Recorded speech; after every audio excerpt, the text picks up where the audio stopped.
સાંભળ સખી, એ વાત બિલકુલ સાચી છે કે મારી ઈચ્છા અને હુકમ વગર દ્વારકામાં પાંદડું ન હલે અને મારા દર્શન ના થાય. આ તો એના માટે છે જે મને ભાવથી પોતાનો માને છે અને મારા પર વિશ્વાસ રાખે છે. એના માટે નથી જે માત્ર મૂર્તિના જ દર્શન કરવા માટે આવે છે.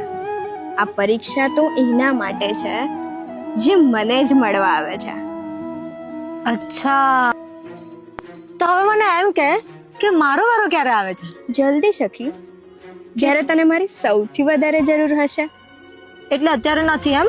છે ને, તો પણ હમણાં તો હું સાથે છું ને, ડગલે ને પગલે.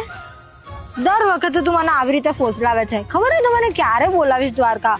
જોઉં છું ક્યારે બોલાવે છે. જલ્દી સખી. બસ આ જ ઉમ્મીદ પર જીવવાનું છે અમારે સખા. ચલ હવે તને બીજા